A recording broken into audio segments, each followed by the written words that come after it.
inquiry stated that municipalities need to ensure that their water systems are adequately financed.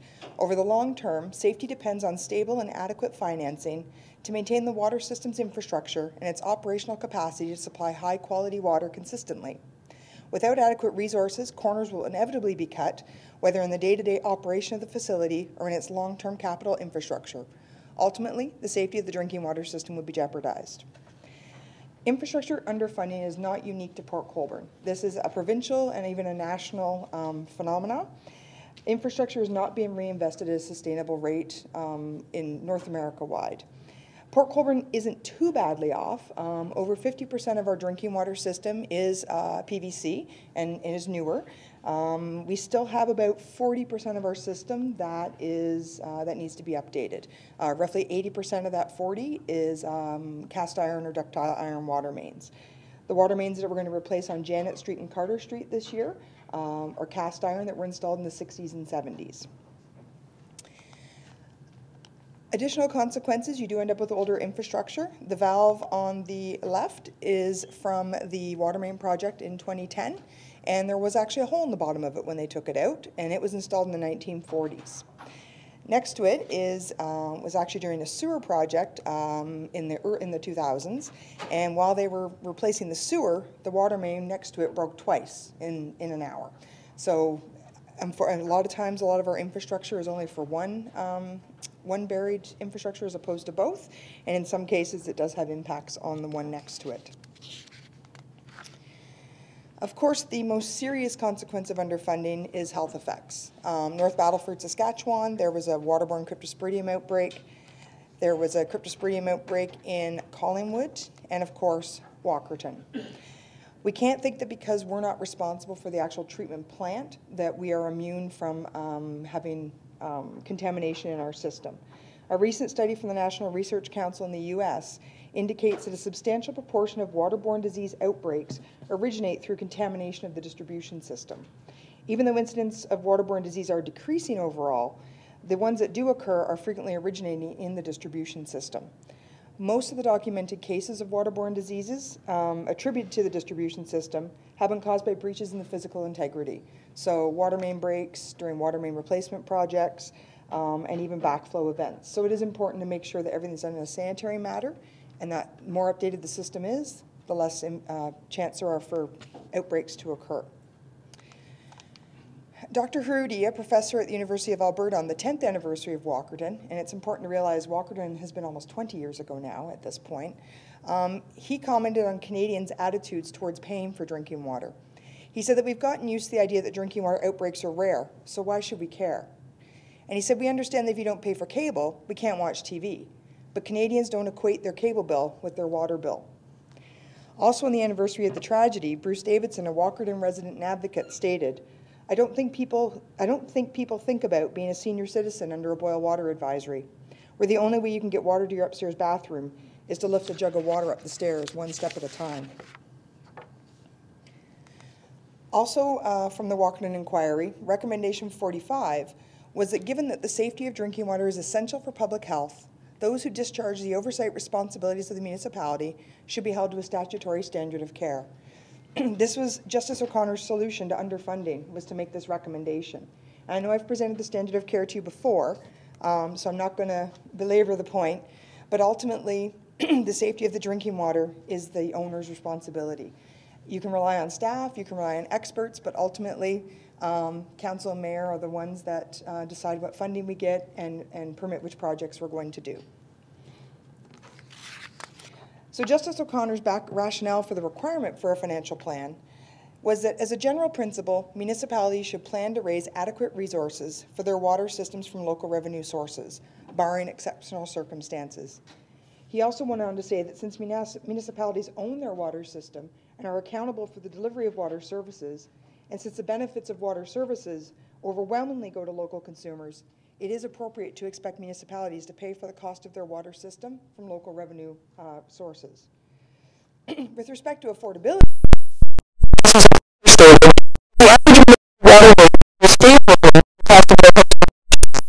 such as internet service or cable television, for the same cost as a bottle of spring water, which in 2002 was approximately $1.25, bought at the store, consumers receive several thousand glasses of water.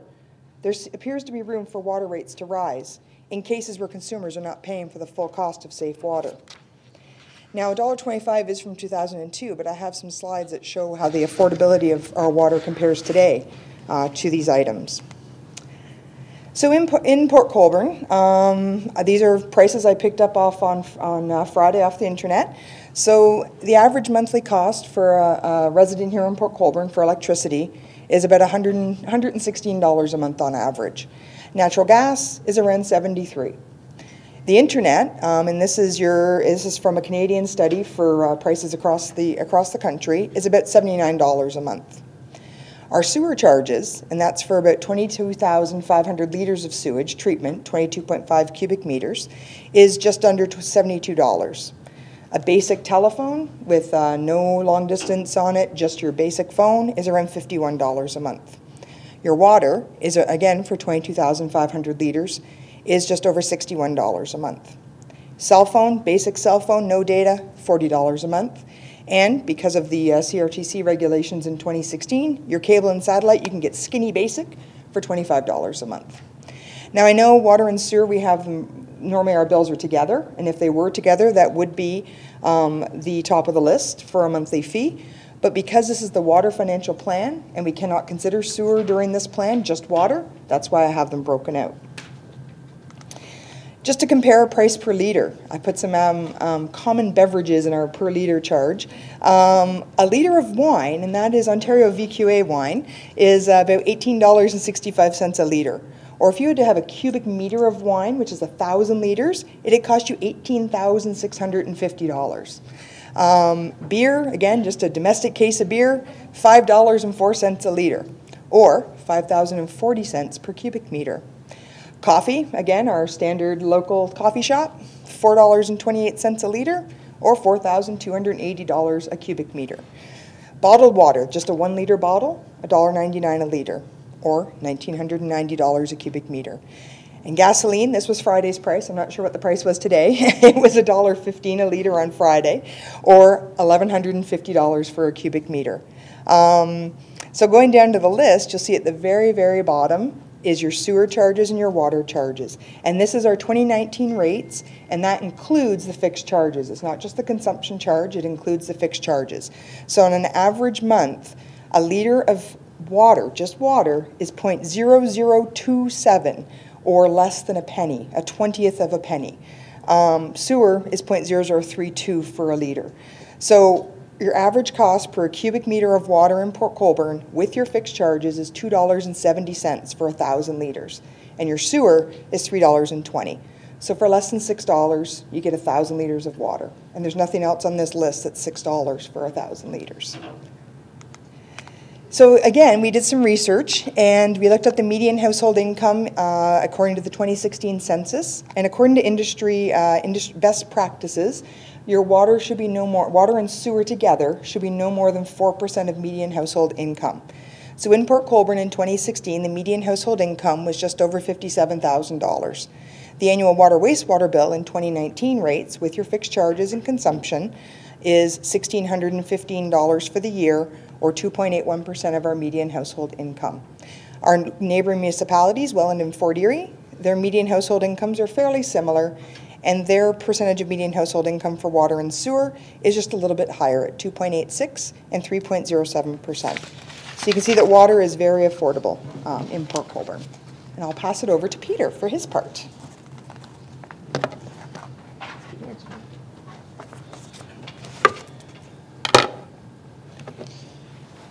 Okay, now the exciting part of the moment of this evening, talk about money again. So the financial plan, worked on the 10-year plan, and basically was established with a base year of 2019, which is the water budget that Council just passed. And with that said, there's three components of the water financial plan. So the operating plan, which is the operating expenses, capital costs, debt management. It also then includes the funding plan, which is the other side of the equation, which is the revenue, where we get our revenue from, which you know is the usage or volume rates and the fixed charges, and any new debt that may apply for any new capital construction projects. And together that becomes your financial plan with projected financial statements of the city's water system.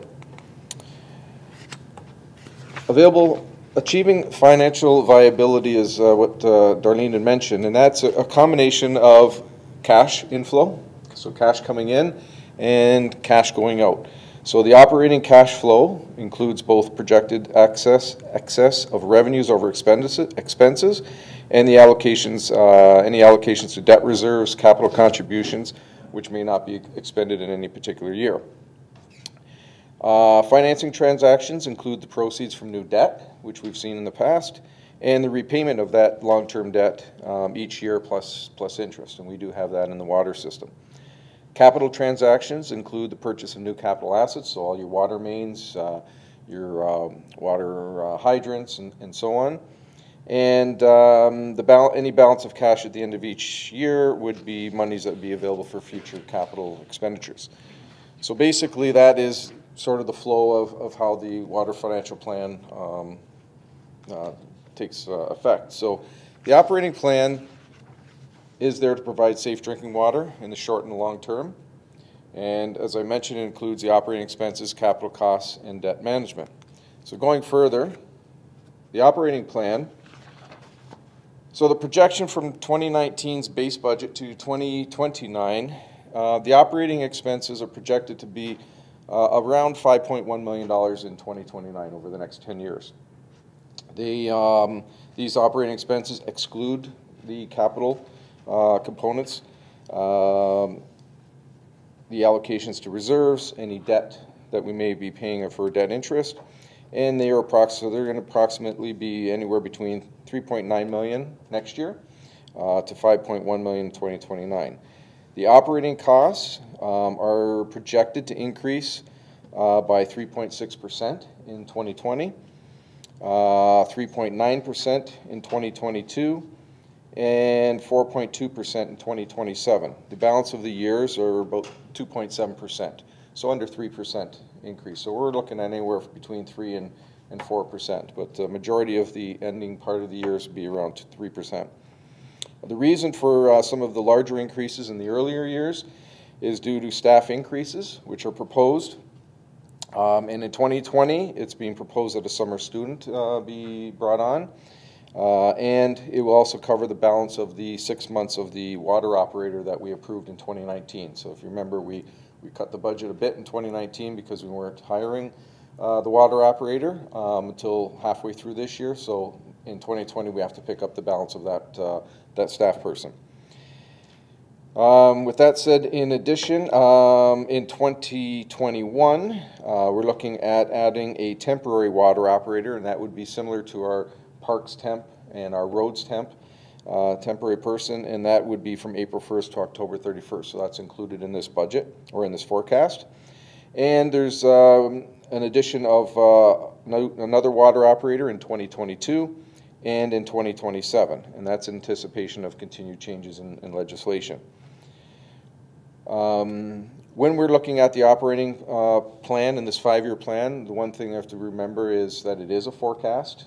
Each year, the water budget will be coming back to this council, so this is not engraved in stone. It's a projection of where we think we're going into the future, and each year the water budget will be brought forward to this council, and depending on the circumstances of that particular year, will entail as to how a budget is passed for the current year, so for 2020, for example.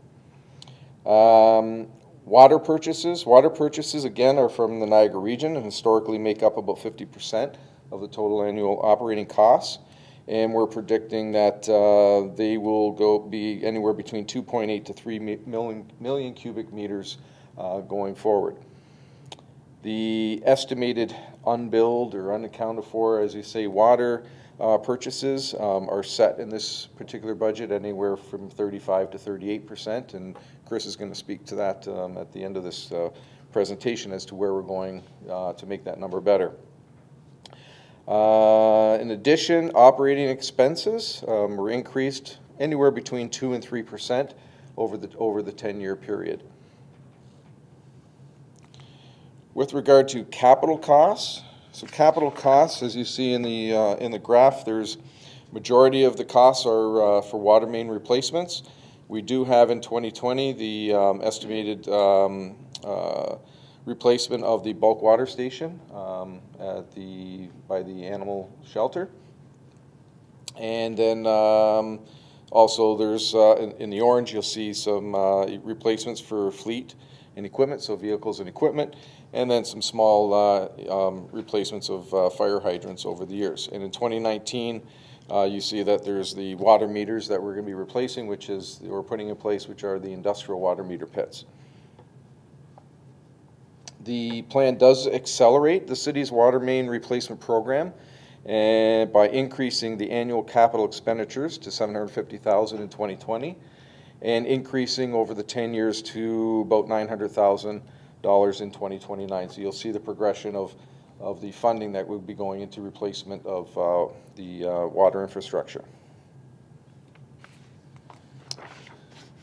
Some significant capital costs. So as you can see by this chart, it shows basically where the different types of water mains that we do have in material and the life expectancy of those capital costs.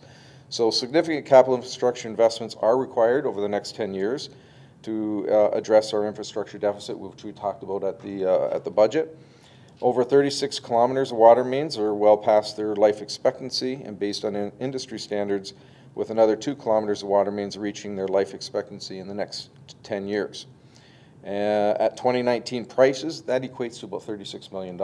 We know we can't do that over a 10-year period, but we are slowly looking at increasing the funding that's available so that it is affordable for the ratepayers, and also being able to tackle some of the replacements of the water mains. As an aging infrastructure is replaced, cost savings in the form of reducing the unbilled and unaccounted for water and reducing the number of water main breaks will be realized. So these monies can be directed towards additional water main replacements over the years and accelerating the replacement rate and further decreasing operational costs over time. With regard to cash expenditures, this includes the operating expenses, it includes the debt that we do currently have and repayment of that debt, increase in capital costs, and our working capital. So you can see in the blue where that is our operating expenses going up over the 10-year period. And our debt, you can see our debt payments are decreasing. That's the orange. Yeah, the orange. You can see that decreasing over the time period, and that assumes basically no new debt in the next 10 years, that we're able to replace our water mains and our capital infrastructure through the funds that we're generating through the rate structure. Right now, we have, as of January 1st, we'll have about $2.9 million in debt existing still. And for the past water projects, the debt will decrease to approximately $678,000 by 2029 with no new debt. The principal payments and interest costs on this debt are approximately $364,000. And we have debentures that are maturing in 2025 and 2027. Bringing the debt costs down to about $143,000. And then we have our last debt is maturing in 2019. So as a debenture matures, as we saw in 2019, which was $70,000, it's allocated to a debt reserve for future debt servicing for new capital infrastructure. Therefore, the debt reserve is available to fund future debt incurred for capital projects and/or directly fund capital projects. So with that, what the funding plan is, what are our options to fund those cash expenditures? So we've gone over what our operating expenses are, where we're going with those, our capital infrastructure. So operating revenues are based on increased consumption. If we do have increased consumption, but over the years we've seen that reduce over the last number of years. Obviously increased water rates, new debt for new capital infrastructure, or we defer capital costs and look for cost savings.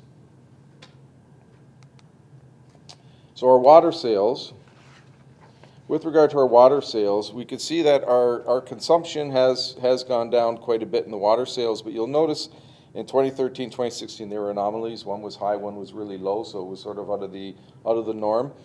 So what we've done is looked at sort of the trend. 2017, 2018, we've sort of had an increase in sales. And with that, the trend that we're looking at is about 1.8 to 1.9 cubic meters of water sales going forward. And the reason for that also is the forecasted, what the trends don't include is the forecast of increases in sales due to installation of water meters at the fire service lines, forecasted production increases at some industrial and commercial facilities that we know are coming on board, the growth in residential units, and also development on the east side employment lands.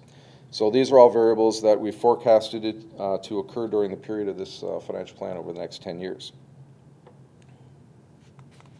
So our total revenues, this plan does not look at, as I mentioned, any new debt that would be assumed for any projects, but if a larger project did come about, we do have money that we have sitting in, going into a debt reserve so that we can increase or debenture some funds in order to put in any major capital projects that may come about. For example, the downtown CIP if something needs to be done there. Revenue levels will gradually increase to allow the water plan to invest in a reserve fund for significant future capital investments and rate stabilization. And financing of future capital costs are based on basically the depreciation or amortization of the assets that we do have. Plus, we've capital contributions of an additional $200,000 with an annual increase of 2%, and in 2023 with an additional $60,000 increased annually after that to $260,000 in 2029. So we're also, in addition to the capital requirements that we do have, we're increasing that by $200,000 to $260,000 so that we're increasing the amount of funds that we have available for future capital. So where does that take us on the water rates? So the water rates, you can see they're projected to be 3.4% in 2020, 3.91 in 2021, 3.7 in 2022, 3% in 2023, and then 2.5 to 3% thereafter. And the operating revenues would increase anywhere from 2 to 2.6% to almost 3.5% in 2023. So you can see that our revenue generation is increasing so that we can be sustainable.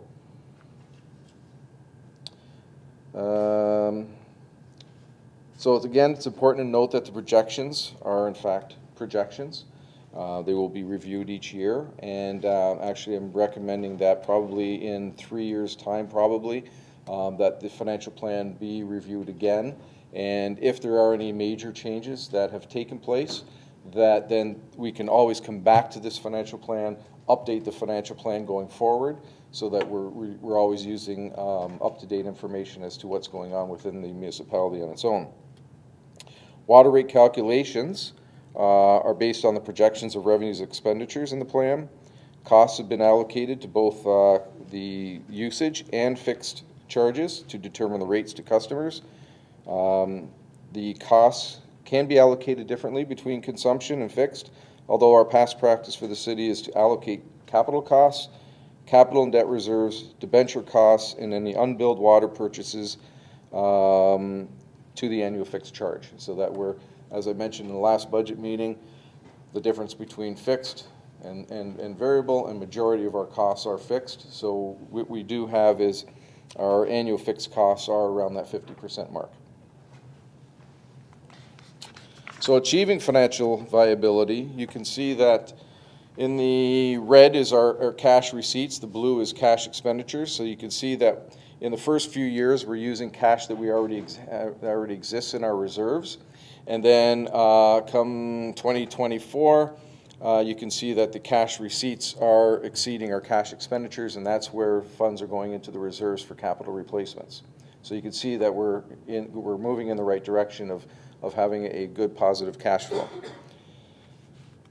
So as planned, it's planned to gradually increase the operating revenues so there's sufficient cash flow to cover expenditures throughout the financial plan. It's projected that new debt will be required for new projects, which may not be part of this financial plan, such as the downtown CIP, as I mentioned before, or any other type of major project that may come up.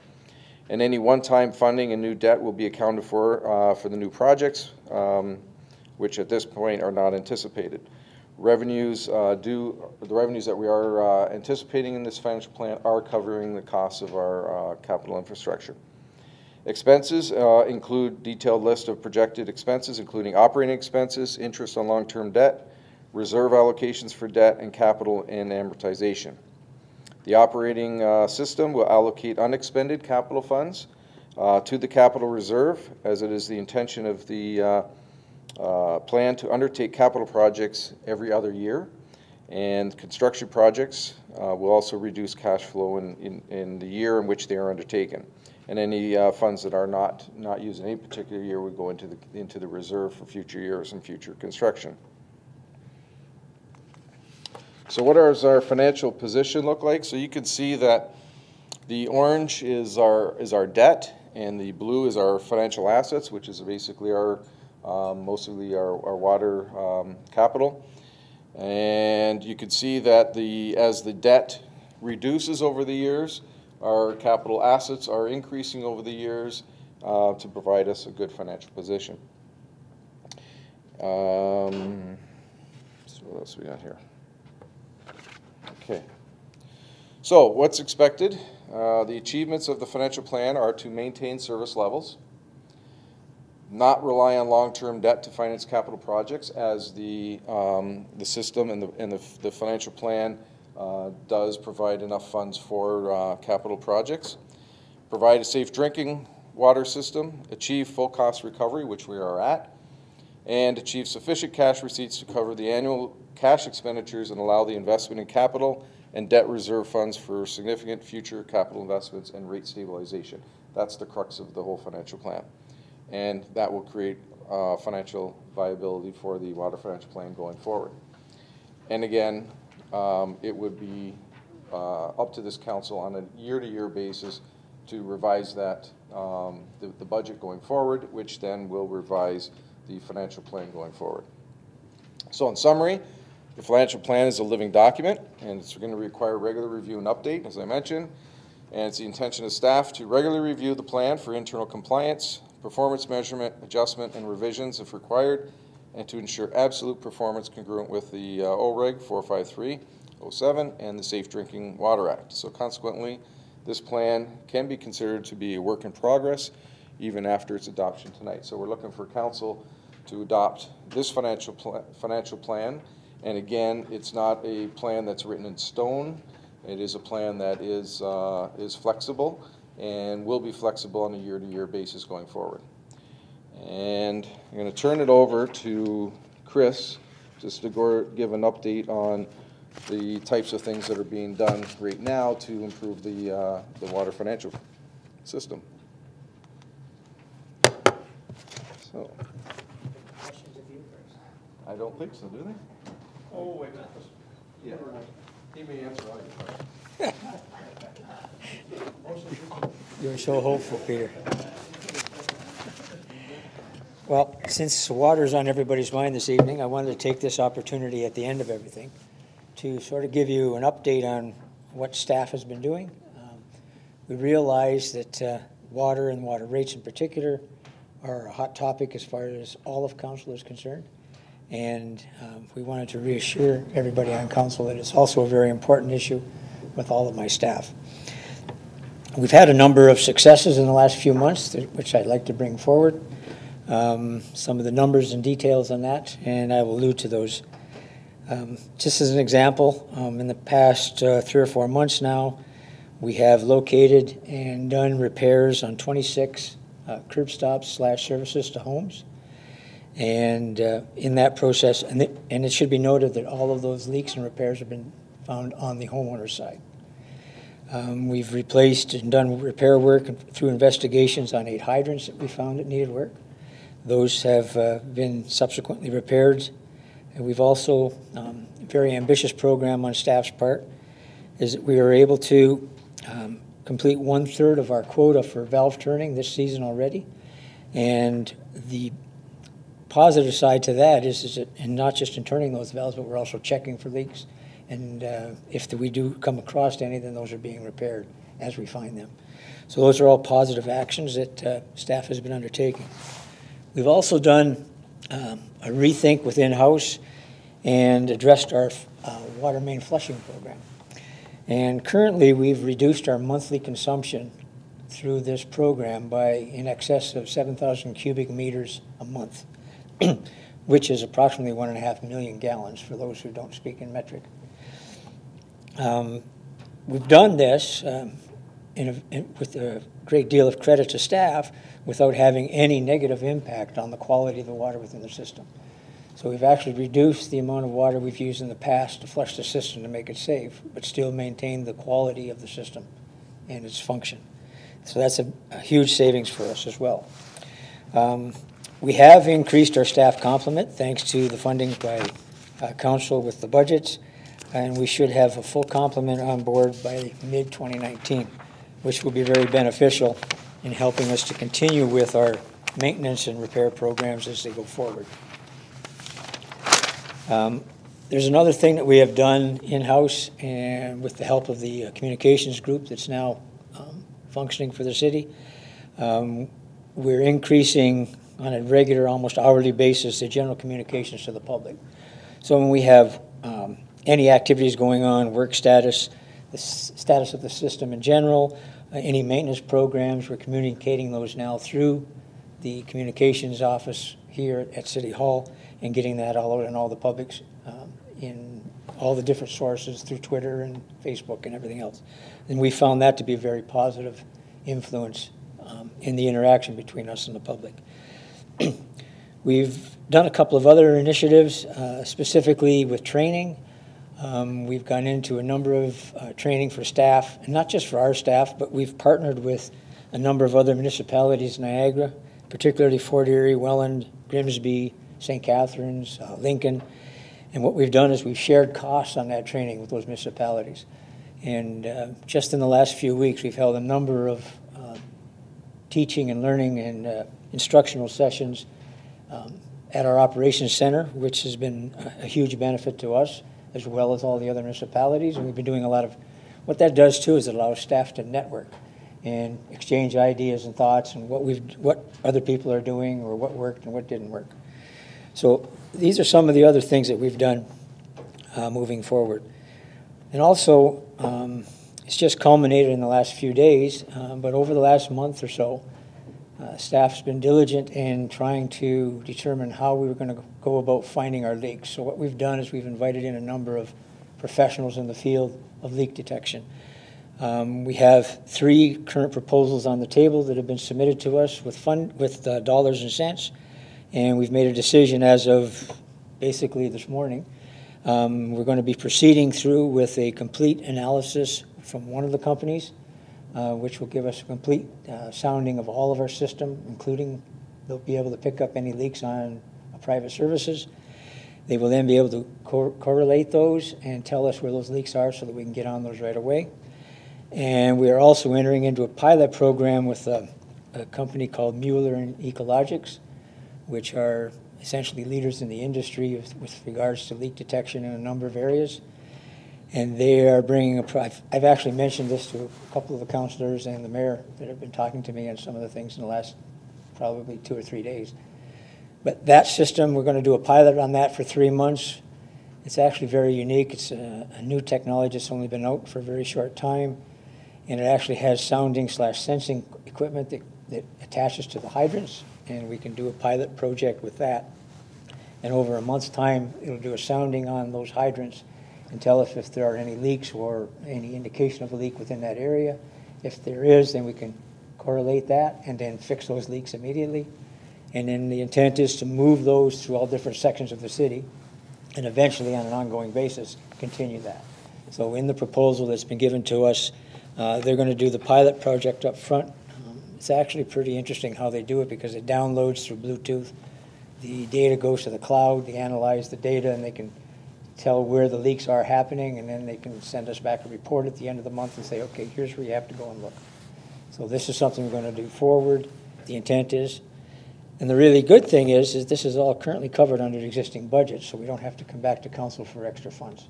So what you've budgeted for us already, we're going to be covering these expenses with that. And this pilot project, we're looking forward to getting some really interesting results, but it will allow us to continue to monitor the system monthly on an ongoing basis for perpetuity, as long as we get funding. What I'd like to, maybe as a special note, I've had staff go through and do some, give me some calculations, because we now have a methodology where we can calculate the volumes of leaks. And 5 of the most recent leaks that we've investigated and found on private services to homes, they were all on the homeowner side. And if we average those 5 together, they were averaging approximately 6 cubic meters a day. So we're saving that much daily going forward. And if we had not detected those, that's approximately 2,100 cubic meters a year per service, or almost 450,000 gallons per service. So we've just, in the last 5, we've located these. And as I said previously, we've investigated and repaired in excess of 26 of them to date in 2019. So I just wanted to give everybody sort of a, not necessarily a report card, but just to give you a sense of where we are with staff and where we're going forward with all of this, and let you know that we are as concerned about water as anybody is. Any questions?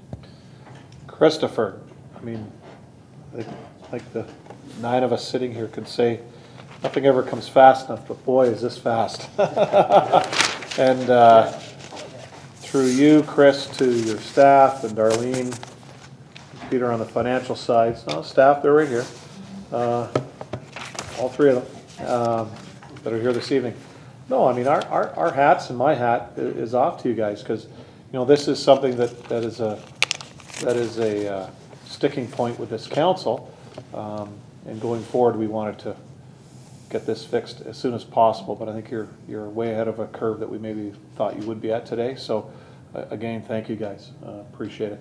That is super. So. Well, I apologize for not coming forward sooner with this, but we've been so busy chasing our tails, so to speak, and trying to cross all the T's and dot the I's.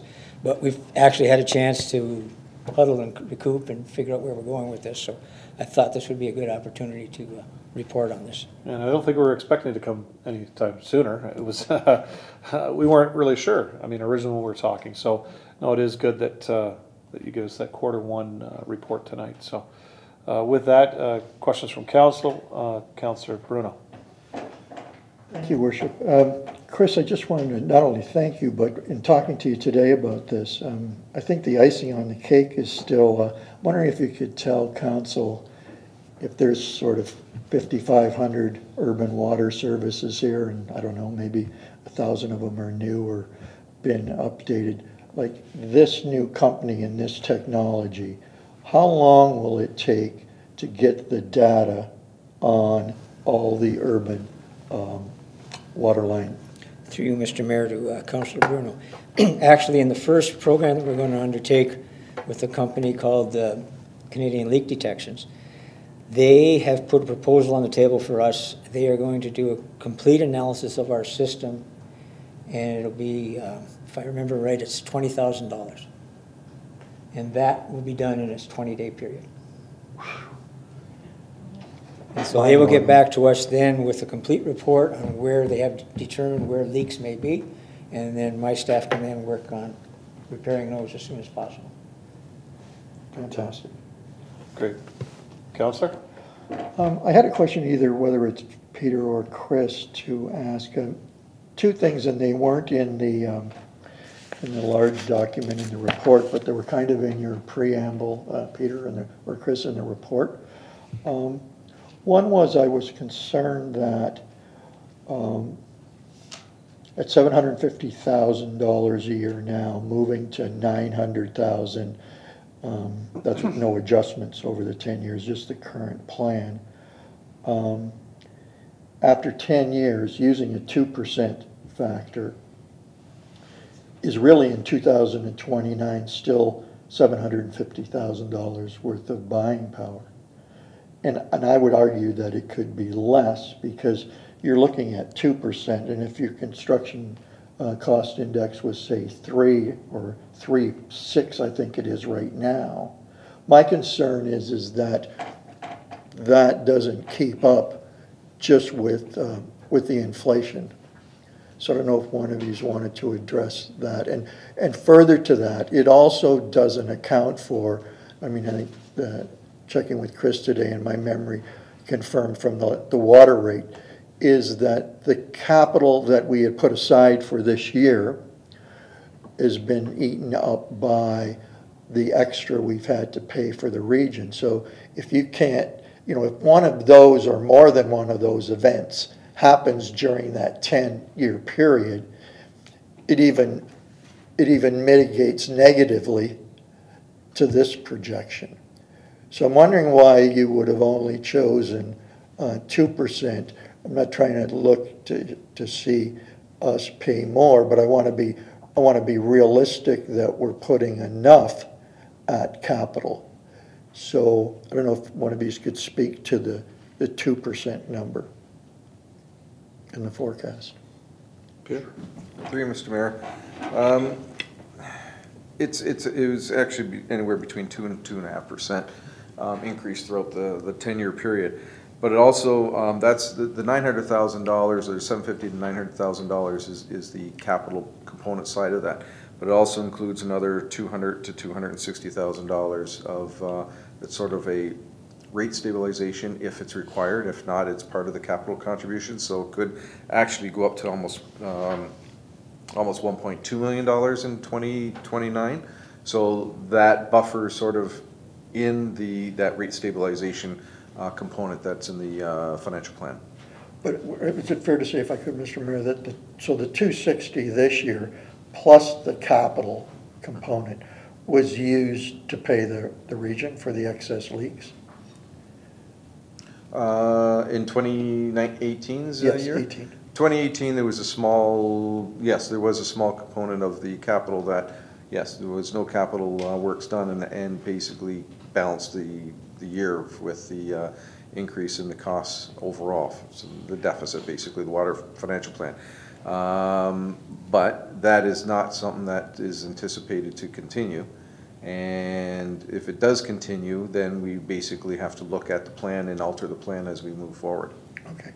And the other one is along the same lines for you or Chris is, if you look at we're like 3 million cubic meters now stabilized in overall usage, and the plan shows us getting down to, in 10 years, 1.8 to 1.9 million cubic liters. So, you know, you're still at 32, 33% for unaccounted, either unaccounted for or unbilled water, versus now we're sort of at like 36 from the 36, 37 from the last meeting. So I'm just wondering, and of course that doesn't count what you just spoke about, Chris, in the last 2 months, and it doesn't count for what's going to happen potentially with this leak detection. But the assumptions were based on not that happening, and I'm just concerned that, you know, I think none of us want to see us go from 36 to 33 in 10 years. We want to see it more. So just in that forecast, it just seems rather conservative. And my thought process was, it's conservative because it has to be if you're not spending enough on replacement. Through you, Mr. Mayor. No question, it is conservative.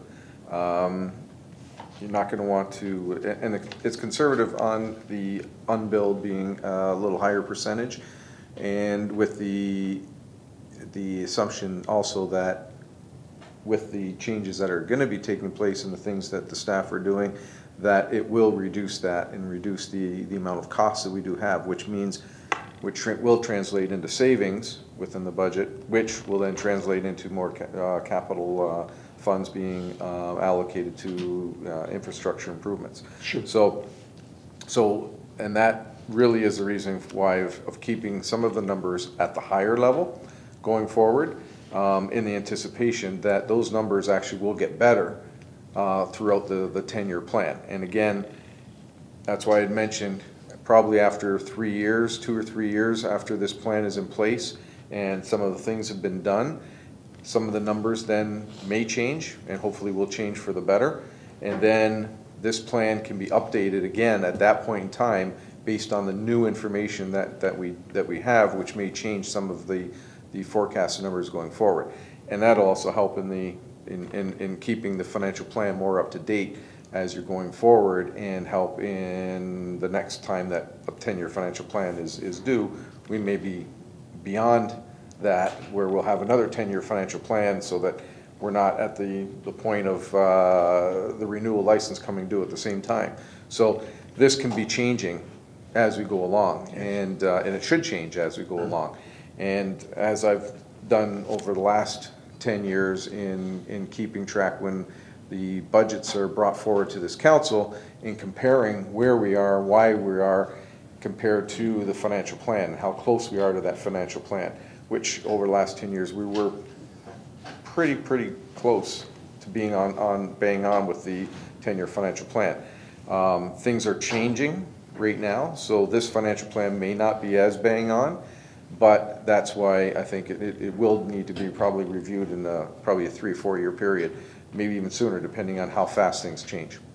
Thank you both. I have a real feeling that this finally is a real turnaround this time, so kudos to you both and the staff. Thank you, Mr. Mayor. Thank you, Councillor. Councillor Bodnar. Thank you, Mayor. Through you to Chris. Chris, the update you just gave us is fabulous, and it shows things happening and actually things that are done. Do you have a plan to bring this to us quarterly or something? And if you don't, can you? Through you, Mr. Mayor, to Councillor Bodnar. Yes, that's a new agenda that we have within our group right now that we intend to do. And I promise it will even bring bad news if it is. We won't hide that from you. Just as a bit of a summary to what Peter had said, is the intent in all of these numbers, and keeping them at the conservative rate that he's referring to, is that essentially that's our worst case scenario. And if we continue on the path that we hope we can go on, which is what I spoke to earlier, then those dollars that are in those budgets, that are in those increases, we can use those dollars then to do more replacements and speed that process up. So that's what the intent is. Councillor Danch.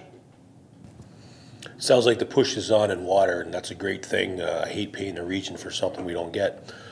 I'm not sure if it was who mentioned it, but I say with 36 kilometers of old lines out there and stuff like that, did we kind of fall behind the 8 ball there, and we maybe weren't doing what we should have been doing a few years ago, and that's why we still have that much bad lines out there? And now that we've kind of looked at it and said, hey, listen, it's time to get to work and fix these things? Through you, Mr. Mayor, to Councillor Danch. Actually, our replacement ratios, I guess, compared to some of the other municipalities, not just in Canada or Ontario, but in North America, are actually not that bad. But as you pointed out, we still have approximately a little over a third of our mains are of the old variety that are due for replacement. The industry standard, I guess you would say, back in the day it just wasn't there. But this is changing now because the money is becoming more evident, the cost is becoming more evident, and I think people are just becoming more aware. I think meters were a big push to make things available and people realizing just what the costs were. Prior to that, when we had fixed rates, it was really tough to decide what was going where and how it was getting paid for. Okay, Councillor. Councillor Borgard. Through you, Mr. Mayor, and to staff in general, whoever can answer this question.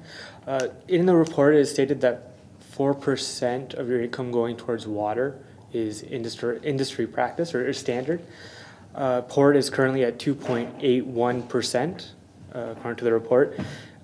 With the expected increases for up to the date of 2029, do we expect to still be at that at around that percentage, or how are we going to be within the industry standard? Essentially, is my question. And yeah, you can respond to that. Peter? Sure. Yes, I would say that we would still be in because our increases that we have going forward are, I believe, pretty reasonable, anywhere between 3 and actually in some years less than 3, 3 to 4%.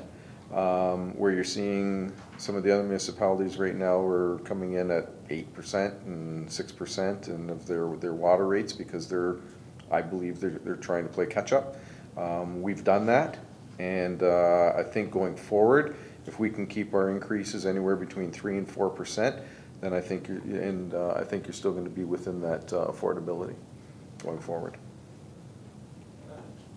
Yeah, go ahead. Okay. Another question, Peter. You were saying that there's going to be money going to the reserve funds. These reserve funds, are they more for immediate projects that'll be coming in the future, or are we looking like how long term are we looking, like 30 years? Is it immediate? I'm just curious.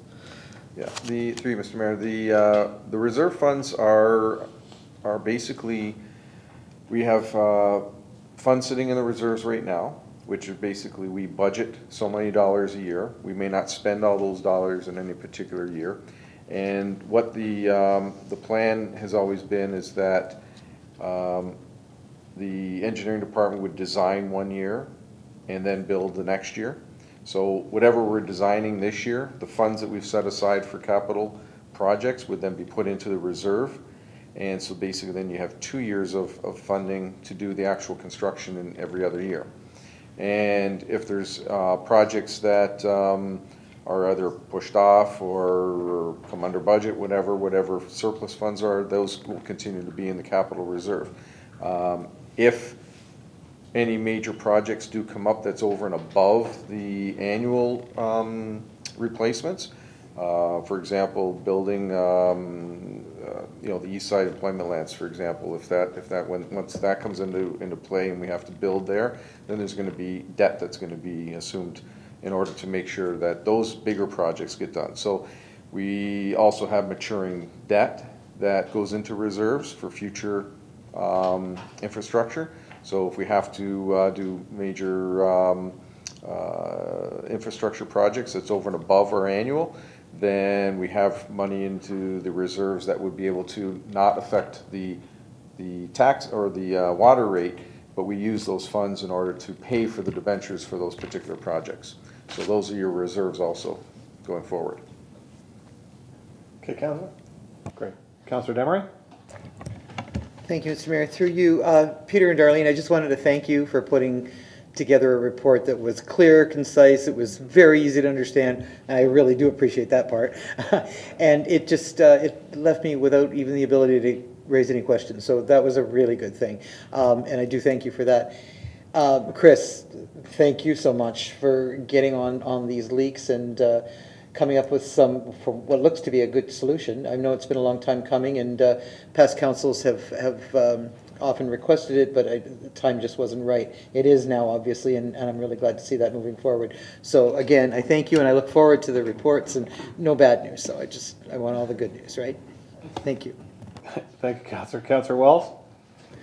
Through you, Mayor, I have 4 questions. The first question, I'll continue with Eric's lead to Peter, if I can.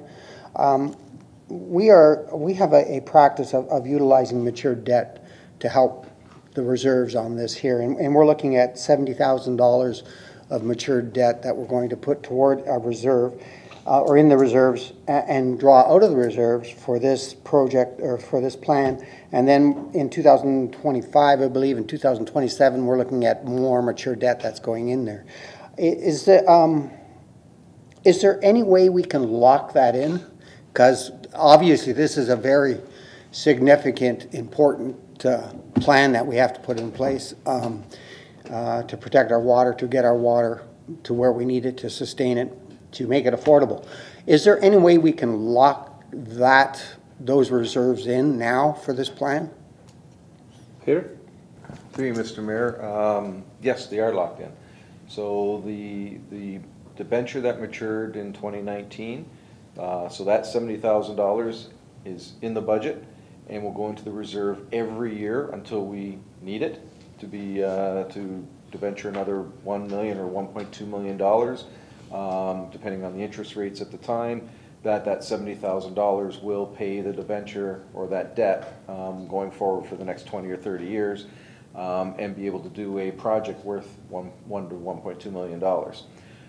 When they do mature in the future, again, it's policy of this council that, again, that stays within the budget and continues in the budget, and if we don't use it, it goes into the reserve, and then those funds are again available for one of two things. One, to do accumulate to do a particular project, so it can go into capital. So it can do a water main project, for example. So let's say 5 years of $70,000, $350,000, you can add that to the capital program in that particular year, because we haven't debentured yet to use that $70,000.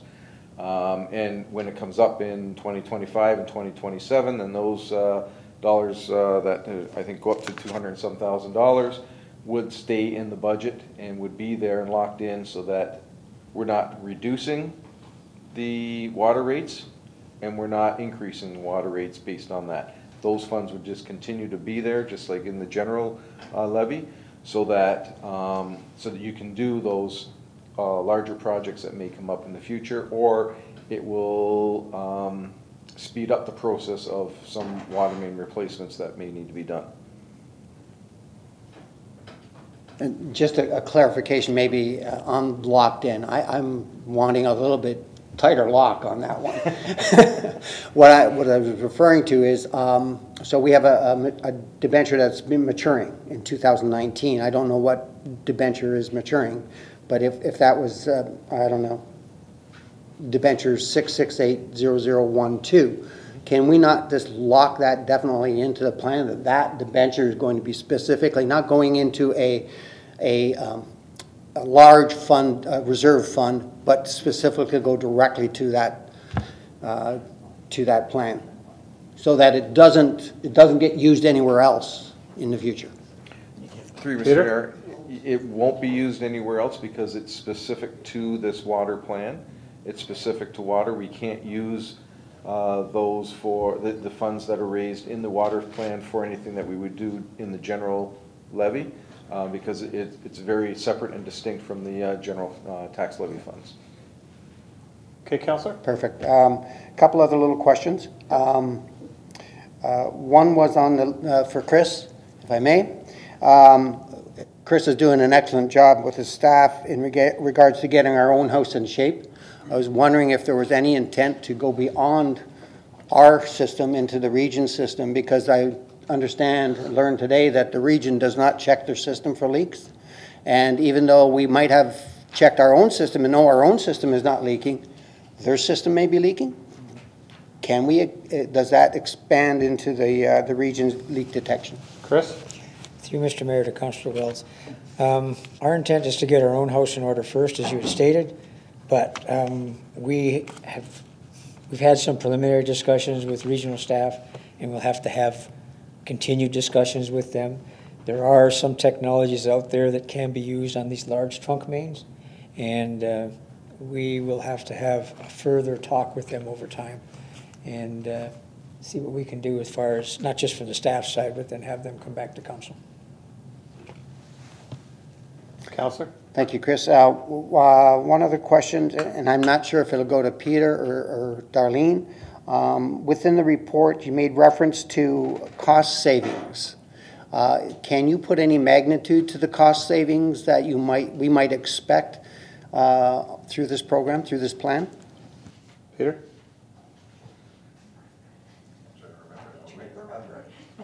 It was on page 6 of the report or page 22 of the package.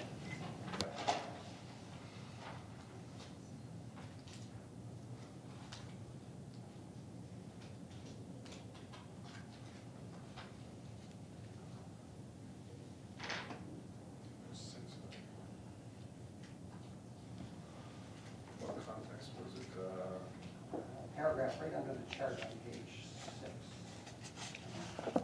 Getting there, that's 16.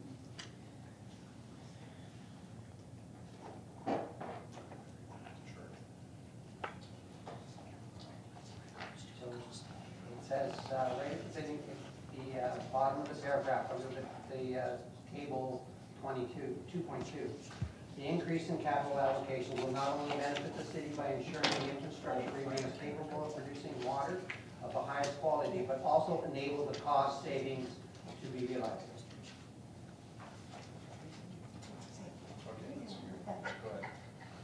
I was looking at the actual report, not the plan. Through you, Mr. Mayor, to Council, through Councillor Wells. That statement, the increase in capital allocations benefits the city by ensuring the infrastructure remains capable of producing water of the highest quality and enables cost savings to be realized. That's based on, perhaps you should have made that a little clearer, the cost of a water main break is about 10 times the cost of replacing an equivalent section of water main. So that's what we meant by cost savings. So if we can replace infrastructure and reduce the water main breaks, it can actually, in the long term, reduce our operating costs.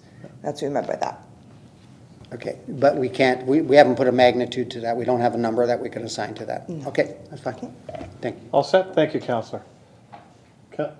Oh, sorry. I'm gonna go to people that haven't spoken yet. Then I'll go to people that want to go twice. Councillor Clayliff. Thank you, Mr. Mayor. Great report, wonderful information. I want to thank you for it, easy to understand. Nice to be able to explain it to people. I wanted to ask you, Darlene, is there any possibility, can we put out some kind of, we talk about being, for the general public to see these kind of stats, this affordability of water in Port Colborne, I really think it's important for people to see it and be able to judge it and see what it, in the comparisons. I just wondered if there's any possibility that we perhaps could put it out on our website under an FYI for your information. This is what we want you to compare to see how things are going. We need to get the info out to people. Darlene, I'll answer that for you. And yes, Councillor, as of tomorrow, we will be directing staff to get this information out. Perfect. We'll go through Michelle's office to work with our staff here and get that information out and probably do a good press release. Great. With regards to this. Darlene? And just through you, Mr. Mayor, to Councillor Clayliff, last year, 2018 water budget, I believe, we actually had a display in the front lobby. It was The Price is Right. Yes. And we actually have what the tags of what the price of what you could buy for the equivalent cost of 1,000 liters of tap water. So yeah, that's definitely something we'd like to do, is to get the information out there. So yeah, that's definitely something we can work on. I remember your display, it was great, but I just think if we get this out even more on a media release and that, there's a lot of people that don't get here, and they need to see this. Drink water, it's cheaper than beer. Doesn't taste as good. Yeah. Wine too. So you all set, Councillor? Okay, so second round I had Councillor Bruno, then Councillor Beauregard. Thank you, Worship. Through you to Chris. Chris, specifically now with this leak detection program, the ability to do it in 20 days, a month by the time we get it rolling.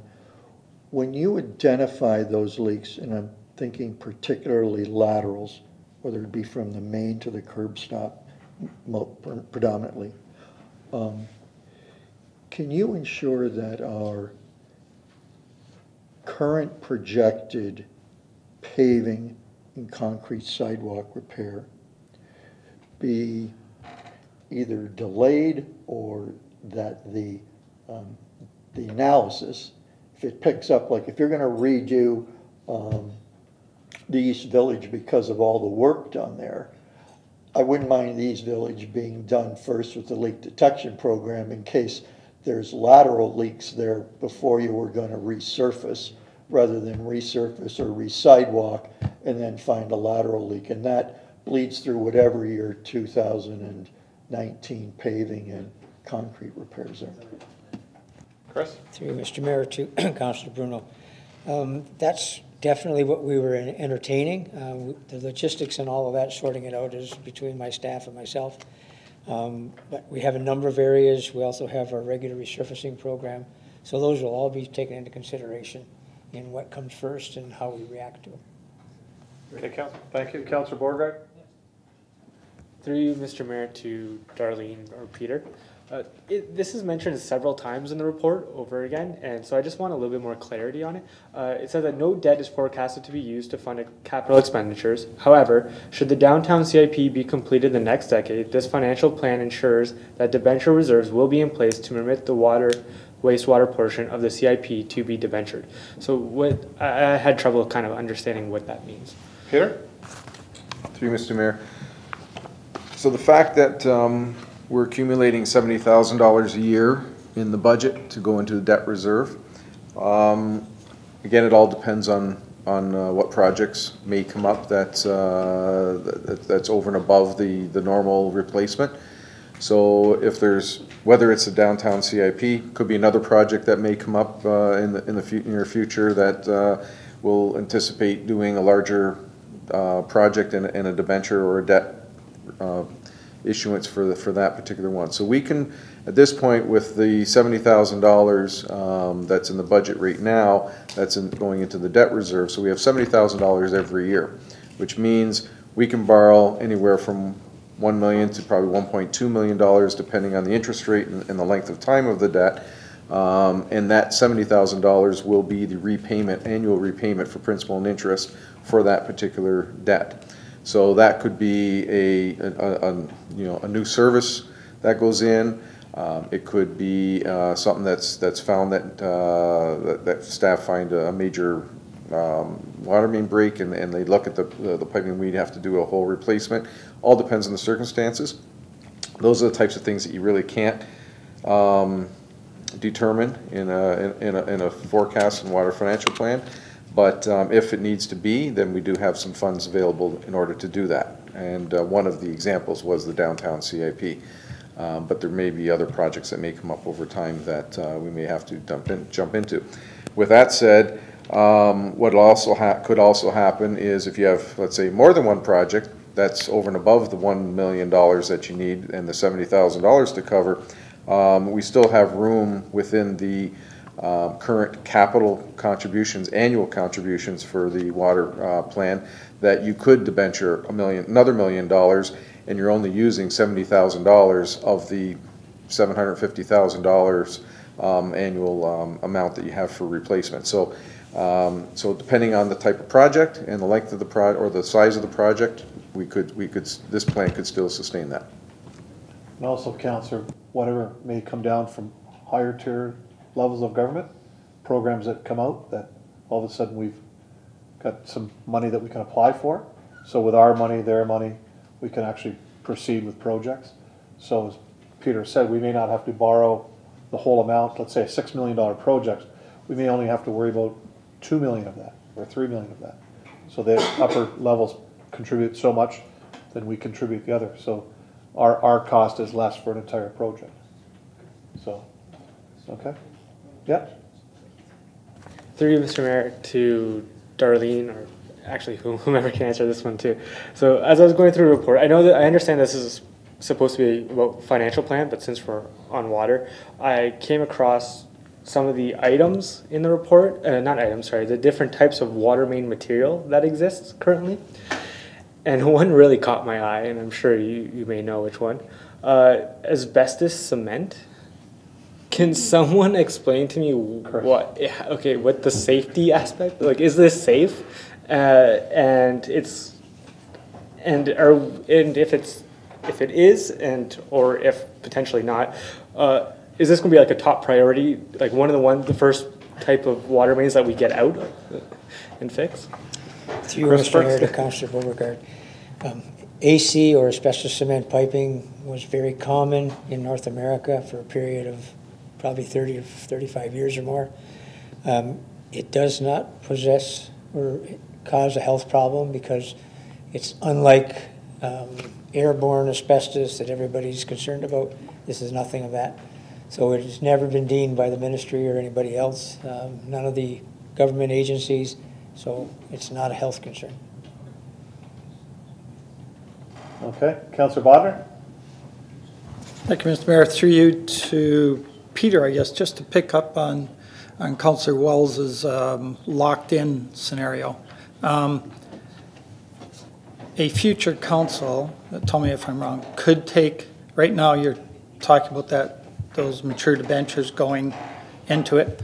A future council, keeping it in the water, could choose to use that to reduce water rates or something else. And am I right or wrong?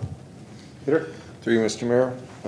Yes, council can choose to do whatever they believe is right at the time. So whether it's in reducing the amount of money that we're putting into the debt reserve, or putting money into capital, or reducing operating expenses, it wouldn't, in my opinion, it wouldn't be of the best recommendation to come from councils, knowing that the legislation is required to make the system sustainable going into the future and full cost recovery of the plan. And that's what this plan does, is provide that. So I would think that going forward, yes, council can do that. I wouldn't advise that future councils do that, because you may be putting the plan at risk. And we would have to explain that to council, but ultimately it would be council's decision in the end, yes. Okay. Mr. Mayor, I agree, absolutely, totally, but I just wanted to bring that out there, that locked in is as good as it can, but there's a lot of keys out there, so, you know, someone could open it up, so, thanks. Thank you, Councillor. Any further questions? Any further comments from staff? Gentlemen in the front row. You guys have any comments or anything for us? No, sir. Okay, thank you. Seeing that, we do have a mover and a seconder. We have Councillors Kalaleff and Bodner that moved this. I'll call the question. All those in favor? It's carried unanimously. Thank you again, staff. We have one bylaw for consideration. Bylaw 66683219, being a bylaw to adopt, ratify, and confirm the proceedings of the Council of the Corporation of the City of Port Colborne at its special meeting of April the 15th, 2019. I need a mover and a seconder. Councillor Bruno, Councillor Bagu. Any questions? All those in favor? That's carried. Councillor Danch. I move to adjourn, Your Honor. Well, that's our worship and honor as a judge, but that's okay. You missed it. Yeah, you missed that class. Seconder to that, Councillor Wells. Any questions? That's carried. Good job, guys. This is super stuff. Super stuff. Yes. I'm so impressed with you guys.